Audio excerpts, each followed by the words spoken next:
Bonjour, alors aujourd'hui on va faire un exercice dans l'algèbre linéaire, donc notamment les matrices nulles-potentes qu'on retrouve souvent dans la réduction des endomorphismes. Voilà donc l'énoncé de l'exercice, soit A, une matrice de Mn de K, donc K c'est toujours le corps RC, une matrice nulles-potente d'indice N. Alors montrer que A est semblable à la matrice qui a donc de 0 de partout ici, alors sur la diagonale et sur la diagonale. Et sur la diagonale, donc directement j'ai 1, 1, 1 ici, et par la suite c'est que des zéros. Alors à partir de là, on demande de déduire le spectre de cette matrice-là, ou bien de celle-là, le polynôme caractéristique ainsi que le polynôme minimal. Voilà, donc, alors premièrement, avant de commencer, donc comme d'habitude, donc je vais vous rappeler la définition d'une matrice nilpotente. Et puis après, donc, on commence l'exercice. Alors, on y va. Donc, une matrice nilpotente, donc A est nilpotente, eh bien, c'est tout simplement, lorsqu'il existe un entier naturel non nul, donc s'il existe K appartenant à n étoiles, tout simplement tel que A exposant K égale l'endomorphisme, donc 0, alors c'est l'endomorphisme nul, bien la matrice nulle si vous voulez. Donc le mieux ici alors, c'est le 0 de Mn de K, pour mieux voir les choses. Voilà, et donc l'indice de nilpotence, ça veut dire quoi? On peut dire que c'est alors K0 est l'indice de nilpotence de nilpotence. Cela veut dire quoi? Cela veut dire que AK, A exposant K égale à 0, mais du moment où j'enlève juste 1 à cet indice-là, le A n'est, en fait, l'exposant n'est pas nul. C'est-à-dire A K0 moins 1 est différent de 0. Donc voilà ce qu'on appelle l'indice de nilpotence. Donc ici, alors j'ai AN qui est égal à 0, mais AN moins 1 est différent de 0. Et donc ici on demande que cette matrice-là soit semblable à cette matrice.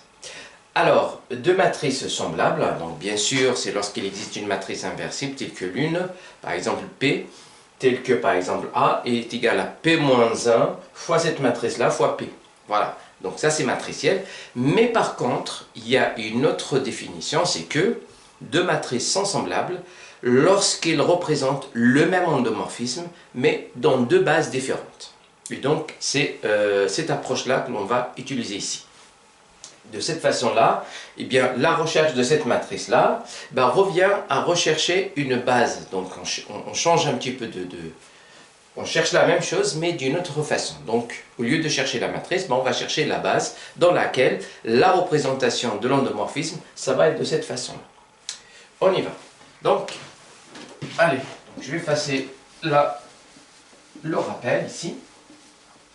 Et donc, bien avant tout, je vais considérer alors pour transformer le problème à un problème d'endomorphisme et de recherche de base, je vais introduire quelques éléments. Donc je vais prendre ici par exemple, alors je prends donc soit E. Donc je vais prendre E, 1, K, espace vectoriel. Voilà, et je vais prendre donc B, une base de E, puisque E est un espace vectoriel. Alors, je vais rajouter encore de dimension n. Et donc B, une base de E, puisque chaque espace de dimension finie a au moins une base. Donc une base de E. Et je vais prendre F. Voilà, je vais introduire. Appartient à L de E. C'est l'endomorphisme canoniquement associé à la matrice A dans la base B, c'est-à-dire l'endomorphisme dans la matrice, dans la base B et celle-là. Donc, tel que, alors on va dire, la matrice de F dans la base B égale à A. Et ça existe tout le temps puisqu'il y a un isomorphisme entre l'ensemble des endomorphismes et l'ensemble des matrices. Alors, donc, je vais revenir en détail pour ça une autre fois. Voilà, alors maintenant,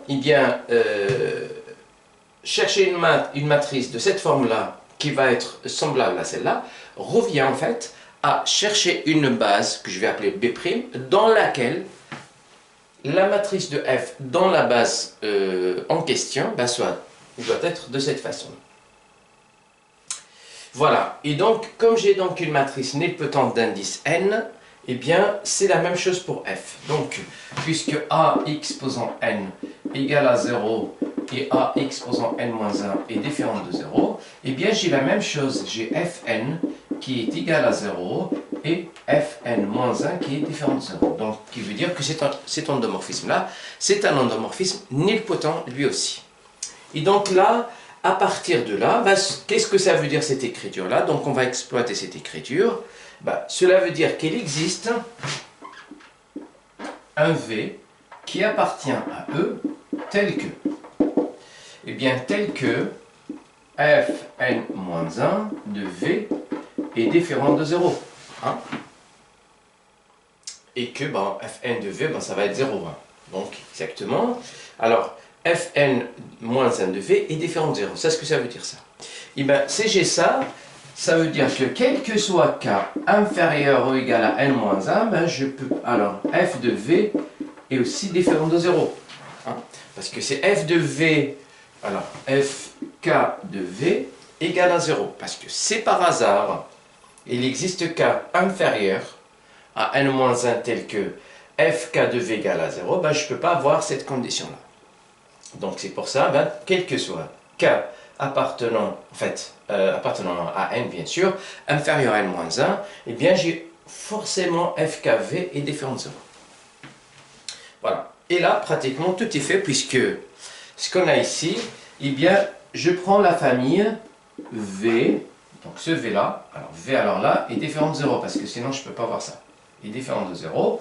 Et bien je prends V, f de V, f2 de V jusqu'à fn-1 de V. Eh bien, cette partie-là, elle contient, alors commence à partir de là, elle contient n éléments. Donc à n éléments.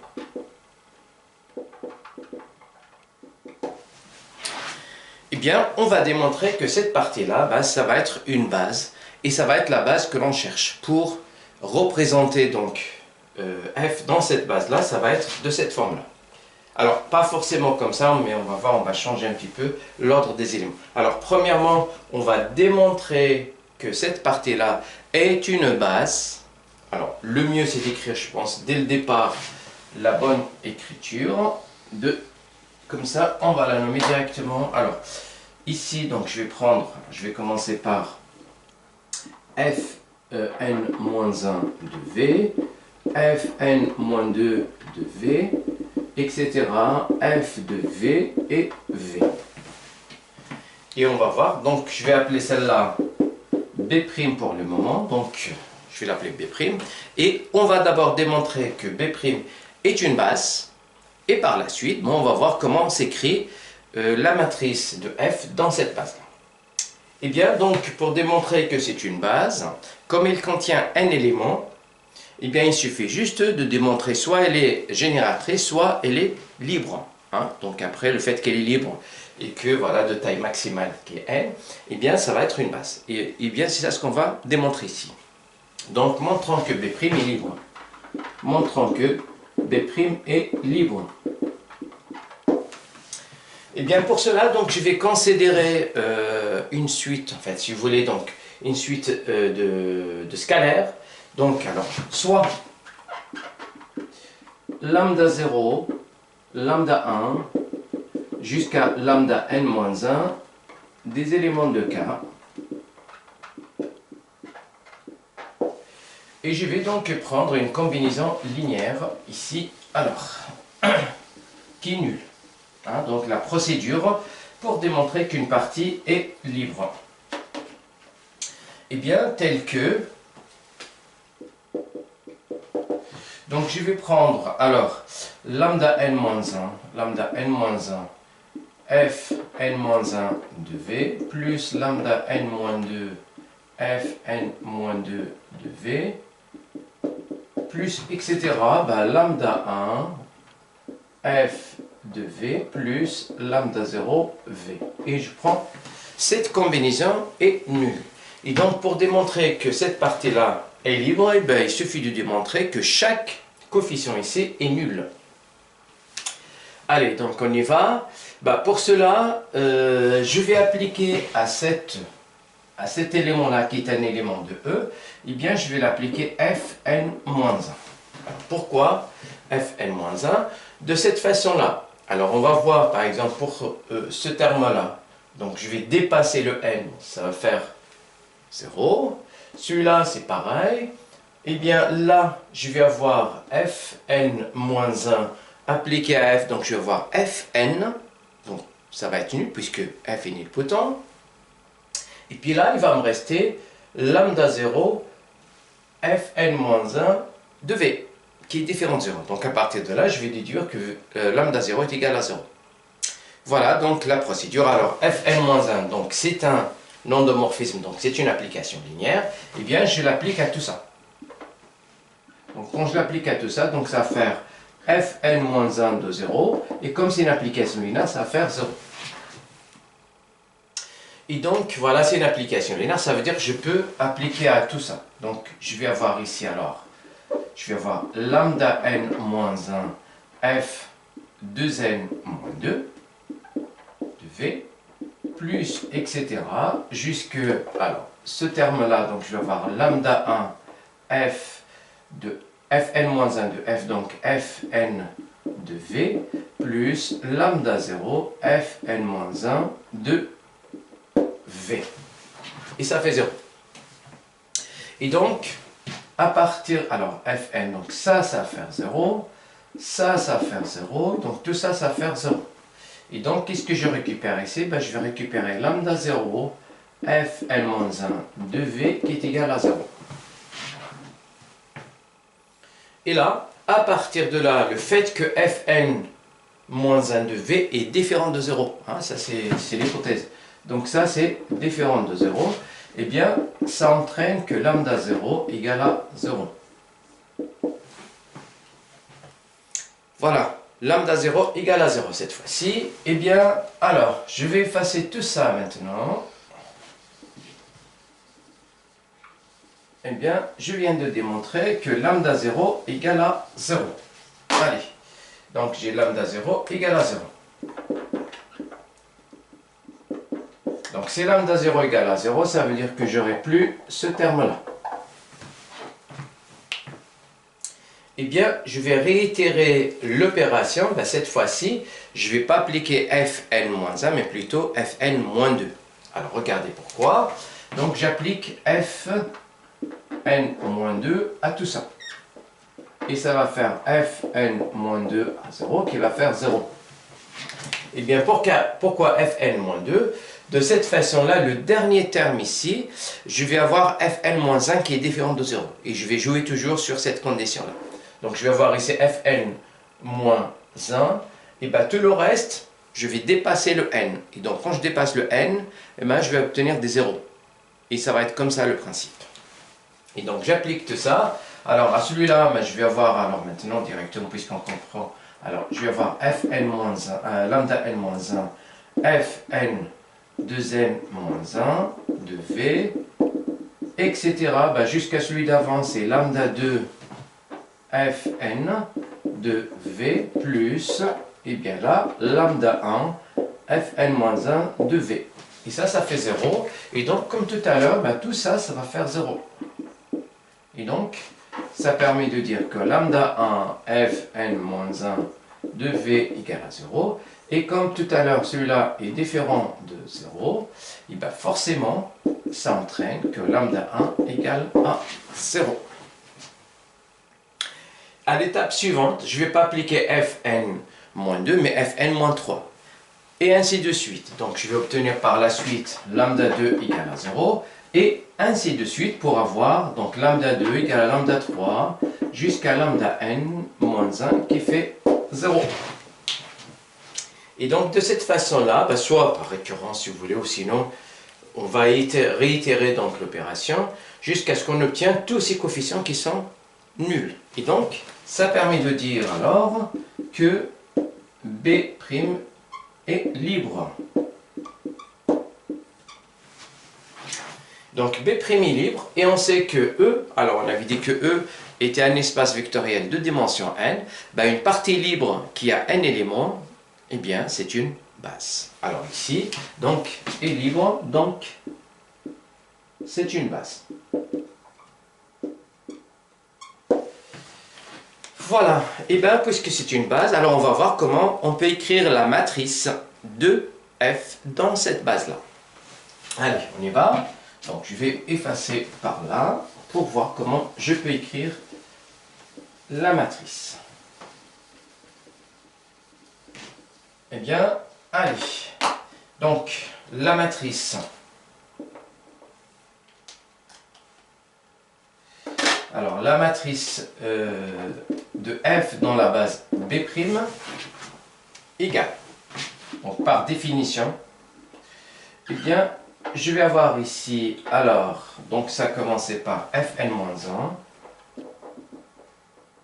de V, Fn-2 de V, etc. jusqu'à V. Et là, eh bien, normalement, je vais avoir, alors, donc Fn-1 de V, Fn-2 de V, alors, jusqu'à V, mais c'est pas ça exactement que je vais voir, mais je dois appliquer F à chaque fois. Donc j'applique F ici, F de ça.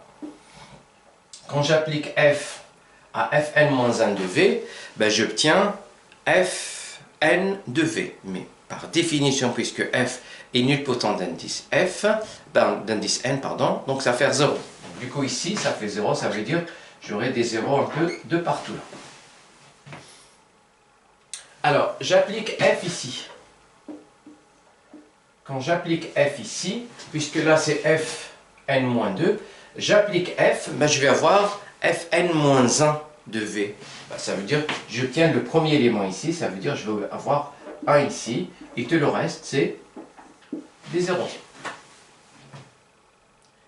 Et bien, ainsi de suite. Donc, pour l'élément suivant, ben, je vais avoir Fn-2, donc je vais avoir 0, 1, 0 et comme ça, et ainsi de suite, ben jusque là, f de v, ben je vais avoir, alors comme ça c'est v, ben le f de v il est juste avant, donc jusque là, pour avoir 0 et 0, et là je vais avoir 1, et ensuite 0, et donc de cette façon là, ben, je vais avoir la matrice en question. Donc là j'ai des 1 de partout, et là c'est des 0. Voilà, donc on a obtenu ça.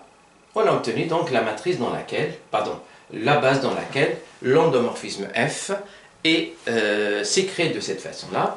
Et comme cette matrice-là est A et représente F dans deux bases différentes, donc ils sont semblables. Et bien cette matrice-là et le A et sont semblables. Voilà, très bien. Donc voilà pour la première partie de la question. Alors on va passer maintenant à la deuxième partie de la question. Et donc ici, on demande quel est le spectre.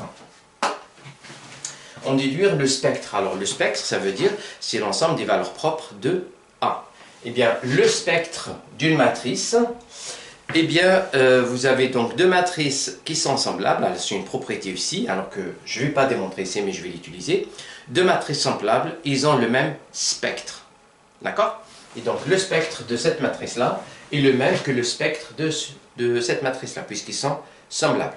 Et donc, je vais chercher le polynôme. Alors, ou bien, si vous voulez, donc, qui de A, ben, c'est la même chose. Qui de A, ça veut dire c'est la matrice, pardon, le polynôme caractéristique que je vais chercher, à partir duquel ben, je vais chercher les valeurs propres. Donc, qui de A, c'est la même chose que qui de F, parce que qui de F c'est l'endomorphisme, et ne dépend pas de la matrice qui le représente dans n'importe quelle base. Et ça, bah, c'est la même chose que le déterminant de quoi? Eh bien, tout simplement, cette matrice-là, bah, je lui ai enlevé. Alors, je lui ai enlevé x. Donc, ça va faire f moins xi. Et celle-là, bah, ça va être, alors à partir de là, bah, je vais avoir moins x sur toutes les diagonales ici.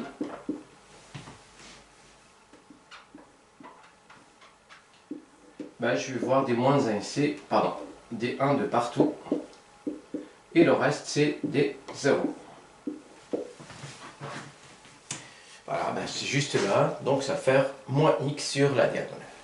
Et là, comme c'est une matrice triangulaire supérieure, et ben donc le déterminant il est très simple à calculer, donc il suffit juste de multiplier les valeurs diagonales, ou bien les éléments diagonaux ici. Donc là, alors par définition, bon, ça va faire moins x exposant n, et qui va faire moins 1 exposant n, x exposant n. Et donc ça c'est le polynôme caractéristique, donc qui répond à cette partie-là. Alors, je vais passer par là. Alors, le polynôme caractéristique est égal à moins 1 exposant n. Donc, qui de f, qui de a si vous voulez, qui est alors moins 1 exposant n, x exposant n. Et bien, à partir de cette écriture-là, ben, je peux avoir le spectre facilement. Le spectre, c'est quoi? Ben, ce sont les zéros de, si vous voulez, donc ce sont les racines de ce polynôme-là. Et là, ben, d'après cette écriture-là, il n'y a que le 0 qui annule ça. Donc, le spectre ici, eh bien, le spectre de A, eh bien, il contient la seule valeur 0. Hein? Donc, je recommence encore. Un endomorphisme, bien, une matrice nilpotente a une seule valeur qui est 0. Alors, donc on a le polynôme caractéristique, on a le spectre, il nous reste juste à savoir maintenant le polynôme minimal. Très bien. Alors, le polynôme minimal, donc c'est le polynôme qui divise en fait, qui annule la matrice et qui va être vraiment plus petit en degrés. Et même au sens de la division. Alors, donc je vais noter, alors moi la notation du polynôme minimal, je le note mu, alors A. D'accord? Eh bien, qu'est-ce qu'on a? Donc d'après le théorème de Cayley-Hamilton, qu'est-ce qu'on a alors? Cayley-Hamilton nous permet de dire que qui A de A, c'est 0. Le polynôme caractéristique annule toujours la matrice, ou bien l'endomorphisme. Hein, vous avez vu, donc je confonds un petit peu les deux. Eh bien, le fait qu'on a ça, eh bien, ça permet de dire que mi A, ben, il va diviser qui A. Ça, c'est par définition du polynôme minimal. Et donc, comme le polynôme minimal, il est unitaire, et donc que ce Q-là, c'est moins 1 exposant n x exposant n, et bien qu'est-ce que j'ai? À partir de là, ça permet de dire qu'il existe k, hein, d'accord, appartenant à n, k inférieur ou égal à n, tel que quoi, puisque ça divise, ben, je vais avoir donc mi a qui va être égal à x k, hein, puisque mi a il divise ça, ben, d'après les propriétés des polynômes, ben, mi a, donc ça va être de cette forme-là. Or, qu'est-ce que je sais? Le polynôme minimal, lui aussi, donc c'est le plus petit polynôme en degrés, si vous voulez, qui annule l'endomorphisme, ou bien la matrice. Et bien, comme mu a de a, ça est égal à a exposant k. Et que ak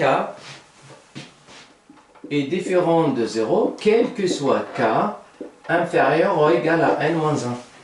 Hein? Donc, d'après la propriété ici.